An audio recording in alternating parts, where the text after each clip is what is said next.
Welcome to the Personal Indiana Connections Academy Laboratory Safety video. In this mandatory tutorial on safety during laboratory procedures, we will go over what safety precautions you are required to take before, during, and after a science experiment to ensure maximum safety and efficiency during your scientific procedures, as well as knowing what to do following a potential mistake or an accident. You shall also be guided to the understanding of tools in which scientists often use, as well as standard safety symbols in which you may encounter outside of certain laboratories. There is now no longer any further ado.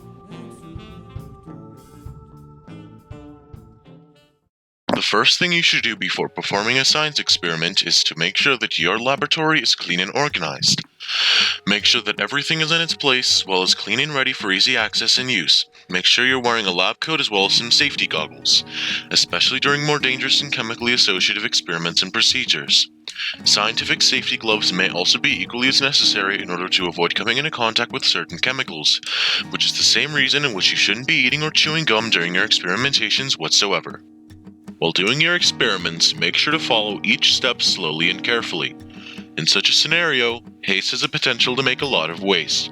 Be sure to handle items such as sharp tools and glassware carefully and with a fair grasp on the items as well as what exactly you're doing with them. After all, you generally want to try your best to avoid any severe injuries, spills, or general mistakes. Make sure to carefully follow instructions and be sure to ask any questions about the things you may need to be doing while necessary. When you are finished, make sure to remove your gloves by pulling over the wrist. Never the fingertips! Handle items gently and as instructed during cleanup time. Be sure to wash your tools, wipe any fluids off the desk, and then wash your hands afterwards. Dispose of tools carefully and precisely, washing your hands very soon after, which practically means immediately. It is very important to make sure that you and your laboratory are both just as clean and organized and you're ready for future procedures when necessary.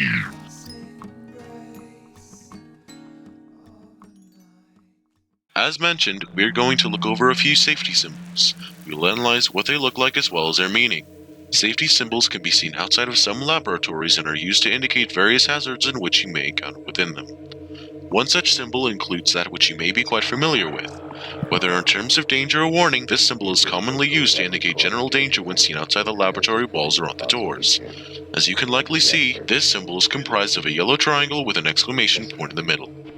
Another more foreboding symbol which can be seen outside of laboratories is the explosion symbol. It commonly resembles a red square with an exploding sphere in the bottom left corner. This symbol indicates that some chemicals or whatever is inside the laboratory is generally explosive and is therefore meant to be closely observed or handled only by the scientific professionals involved with the experiment taking place.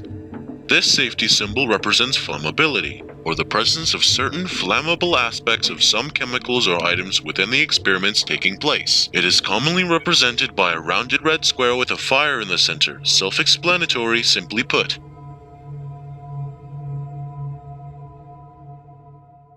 A field investigation, or maybe even a field study, is defined as an experiment which takes place outside as opposed to within the laboratory.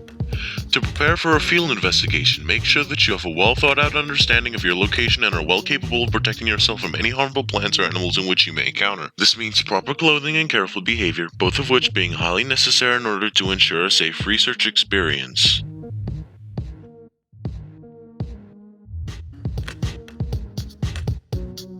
As a sentient, conscious, and learning growing human being, it is evident in which you are prone to making mistakes and causing accidents. It is actually quite a natural thing to do.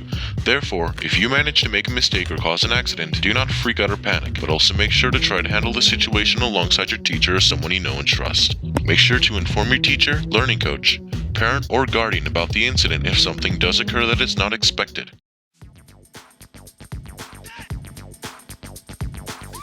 This hereby concludes the laboratory safety tutorial. Hopefully by now this video has taught you at least a thing or two about being safe in a scientific environment during experimentation. Stay tuned and keep looking out for more better ways to grow your knowledge and understanding regarding your progress and efficiency as a youthful, open-minded scientist. And by the way, try not to ever use the term scienter to describe yourself or anyone else because that term is really stupid. Until next time.